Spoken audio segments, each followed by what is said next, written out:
banger for you guys today.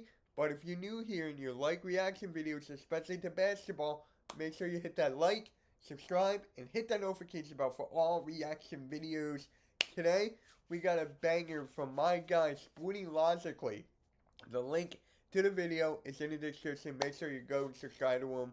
I've watched this guy for like about a year or two now. He really knows his shit. And since Damian Lillard has been on the market for the last couple of days now, and teams are going after him, like calling Portland, here and that. 5 realistic Damian Lillard trades that could happen soon. So let's get right into it and play. The Damian Lillard trade request has completely changed the landscape of the NBA, which of course means that we need to talk about where he could possibly go. What are some realistic trades? You know what? Let me guess here. I'm guessing. Sixers are one of them. Miami's one of them. The Knicks. Okay, that's 3. That's all I got. Excuse me, that's all I got. Trades for Damian Lillard. Now, to begin the video, I want you guys to do something for me. I want you to think. Put yourself in the position of the Portland Trail Blazers. You have to trade away a franchise cornerstone in Damian Lillard. You want to get a ton of stuff back. You want to set yourself up well for the future around Shaedon Sharpe and around Scoot Henderson and around Anthony Simons potentially. Who is your first call? Who's the team that you can trade Damian Lillard to that he can contend? Miami. It's got to be Miami, right? On, and you can get a lot of really interesting stuff back. Who's your first call? I'm going to tell you right now, the first team that I'm calling is the New Orleans Pelicans, because I think that this only one reason. CJ McCollum. Reunite Dame and CJ McCollum in New Orleans. Get rid of Zion and that whole baggage with them. So, honestly, it's good. Pelicans team, if you add Damian Lillard to that group, they are a real 100% contender. Keep in mind, this is a team that had one of the best records in the entire league when they were healthy at the beginning of last season. Of course, when they were healthy is always attached to this team when it comes to Brandon Ingram and, more importantly, Zion Williamson. And Zion's an important part of this, because if I'm the Trailblazers and I already have stuff, right? Like I have Zion's got to keep his dick in his pants, and he's got to get his mind right. I have my own picks. I have a couple of really interesting young players. I want an upside, like the guy kind of guy. I want someone that I think can be a top 5 player in the league in exchange for Damian Lillard. And that guy is Zion Williamson. Zion, if he can get healthy, continue to put it in air quotes, if he can get healthy, he is one of the best offensive players in the entire league. He had an absolutely destructive offensive season in the 60 games that he actually played in his second season in the league. And if you get that guy in Portland and Scoot don't forget him busting out of his sneakers at Duke develops and Shaedon Sharpe develops, you're starting to talk about a team that can do some real damage for years and years and years. And even if it doesn't work out, even if you trade Dame for Zion in this construction, you can still probably flip him for something later. There's still going to be interest in Zion Williamson. But if you really just want to go for the upside play, I would explore this trade if I was Portland. Now, I'm not convinced that New Orleans would do this. It does, get Damian Lillard and CJ McCollum back together in New Orleans. I do think that's a contending team if they make this move. But like I said, they were one of the best teams in the league when they were healthy. And if they can get back to that version, there's no real... Can you imagine Dame and Brandon Ingram? That'd be a nice duo. Reason to shake up this roster unless you're convinced Zion doesn't want to be there and wants a change of scenery, and or you never, ever, ever think that he's actually... Gotta remember, his family, won him out of New Orleans, I think, didn't they? Going to get back to that level of play that he showed in his second season. But this, to me, to answer my question from earlier, this is the first team I'm calling if I'm Portland, and that's the New Orleans Pelicans. Okay, next up, let's talk about the Philadelphia 76ers. I do think there's... Here we go. Maxi's got to be in it. Tobias got to be in it. Is there going to be a 3-team trade? There's an interesting construction where the Sixers get Dame Lillard, the Clippers get James Harden, and Portland gets Steph and Tyrese Maxey and all this. But I wanted to put together a bit of a different looking deal that gets Dame to Philadelphia. So in this scenario, the Sixers get Dame, Portland gets Tobias Harris, Spencer Dinwiddie, Tyrese Maxey, and firsts. You can see that like there's 2 Nets first, there's a Philly one in there. Philly would have to do more than one first. You can do pick swaps, you can change around whatever you think the draft compensation should be in this deal for Portland. And then the Nets are getting Anthony Simons, which I think is the interesting part of this, because whenever I bring...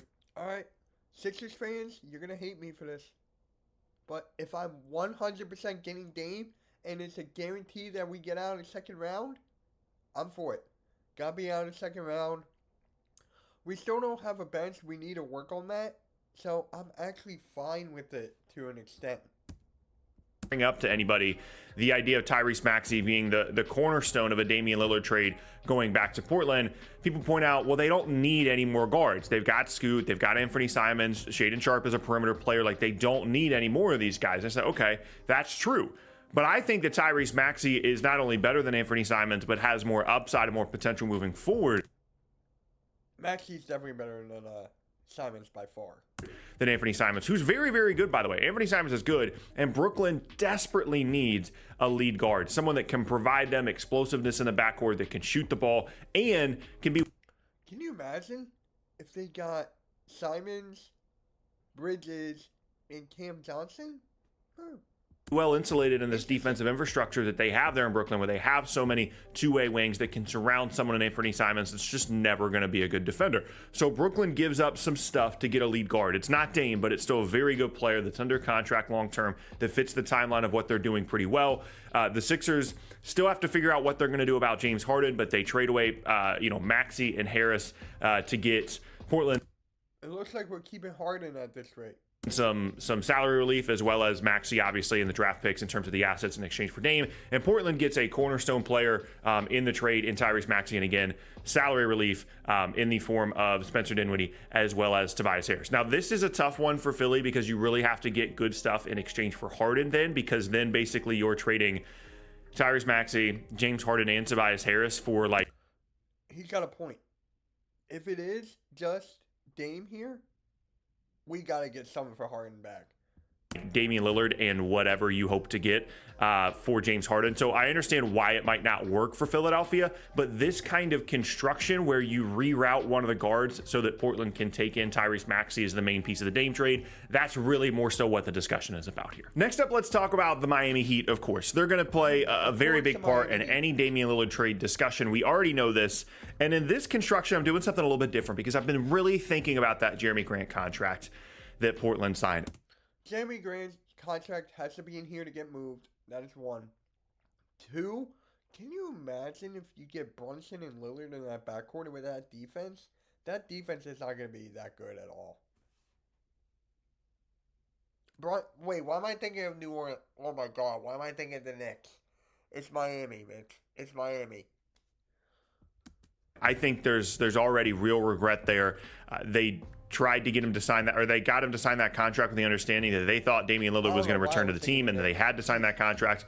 And I think there's already some regret there. So depending on how the contract works, when they can trade it and all that, what if Miami gets Dame, but they also get Jeremy Grant? They take away that salary from Portland. And they say, we'll take on that contract. We know it's a huge number. We know you guys don't want to pay it. Lillard, and that frees up Miami to trade away a lot of other stuff in the deal because Jeremy Grant is a real high caliber starting player for them. And so if their rotation is a little bit more limited, that's not the end of the world. So in this scenario, Miami is getting both Dame as well as Jeremy Grant in exchange for Kyle Lowry's big expiring contract, which is basically the Jeremy Grant swap there. Tyler Hero, Caleb Martin, the kid they just drafted from UCLA, Jovic, and then whatever the firsts are. They can do 2 firsts straight up. They can do some swaps, whatever the case may be. Now, I put Tyler Hero in this trade. We continue to get rumors that Portland doesn't want Tyler Hero. That's fine. You can reroute him somewhere else if you'd like in your own personal trade. I put him there as like whatever Tyler Hero represents as an asset, whether he goes to Utah for some stuff or Brooklyn for some stuff, and then that stuff then gets rerouted to Portland. Whatever you think Tyler Hero is as an asset, that's where he is in place in this trade. But the Grant-Lowry swap is a really interesting aspect of this for Miami in terms of what they can do to really help move along the Damian Lillard trade. Buy him out, about it as they seem to. Is this enough? What the rest of the league is offering, and that is what the Miami teams that can. Let's get to the next one. Draft compensation. The Knicks have a ton. Not only.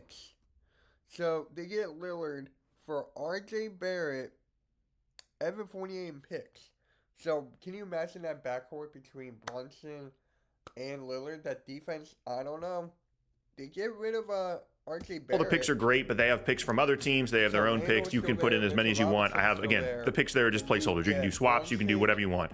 And then Evan Fournier is there as just, he's not an expiring, but he's a salary matching player that his contract runs out, I think, not next offseason, but the following. So you do get some salary relief there, and, they can buy him out if they want to. Now, really, the reason I put this trade in there is New York probably can make a Dame trade happen if they really want to because of the amount of draft assets that they have. And, RJ Barrett, a contract, and 9 first-round picks or whatever they could trade, like that would probably get them there if they want to do that. But really, the discussion around New York in terms of the Knicks adding Dame is really interesting because they already have Jalen Brunson. Jalen Brunson's very, very good. And he's not better than Damian Lillard is right now, but you're also not trading away Jalen Brunson in exchange for Damian Lillard. And I don't know if that backcourt can coexist well enough, especially defensively, to really push yourself toward. Okay. His contract is not a possibility. He cannot be traded this offseason. Here's the Nets. So we got Damian Lillard for Ben Simmons. Oh my God. In exchange for Dame. So this is actually what the realistic trade would look like for Brooklyn. It's Ben Simmons' gigantic salary.